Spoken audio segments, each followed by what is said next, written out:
विरोधी पक्ष नेता जेव्हा बोलत असतो, जेव्हा त्याच्यात काही दम मुद्दे असतात तेव्हा सगळे अगदी ऐकण्याच्या मनस्थितीत असतात. पण आम्ही ते मुंबई नागपूरचा प्रवास करत होतो विमानामध्ये, त्यामुळे त्यांनी काय म्हटलं हे आम्हाला सगळं कळलं नाही. पण पत्र जे दिलं त्या पत्रामध्ये एवढे सगळे मुद्दे आणि बिनबुडाचे मुद्दे, अंतिम आठवडा प्रस्ताव त्यांनी आजच दिला आहे, म्हणजे तो पुढे द्यायचा तो अगोदर. त्यामुळे एक खरं म्हणजे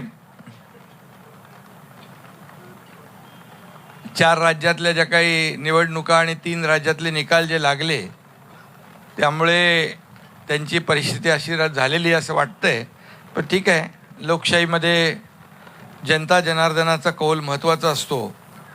आणि जे मोदीजींवर टीका करत होते, मोदीजींचा करिश्मा संपला, आता बघा काय होतं आहे, ते या देशातल्या जनतेने दाखवून दिलं.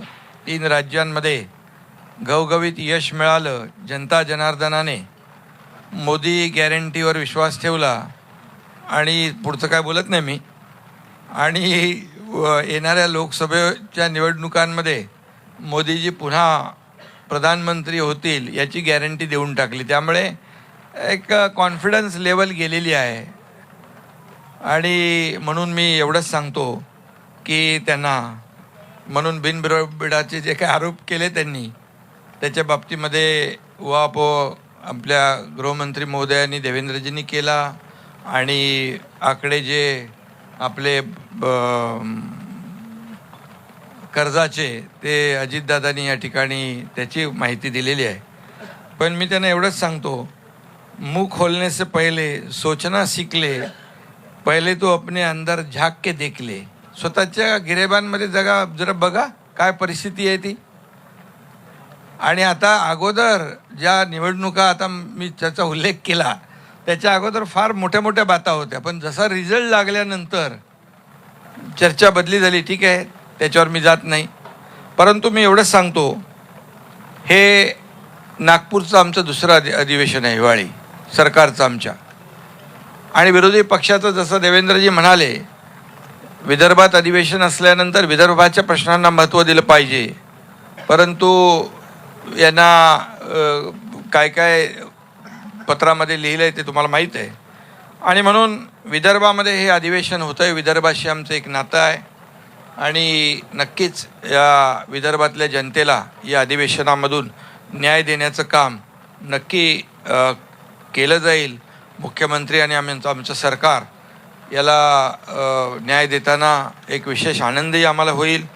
आणि विदर्भाच्या सर्वांगीण विकासासाठी ठोस आणि कालबद्ध रीतीने जे काही प्रकल्प आहेत, जो योजना आहेत, निर्णय आहेत, ते पूर्णही केले जातील असं मी या ठिकाणी आश्वासन देखील देऊ इच्छितो. 1.5 वर्षाच्या काळामध्ये आमच्या सर्वसामान्यांचं हित आम्ही डोळ्यासमोर ठेवलं. आज समाजातल्या प्रत्येक घटकापर्यंत पोचण्याचं काम आमच्या सरकारने केलेलं आहे.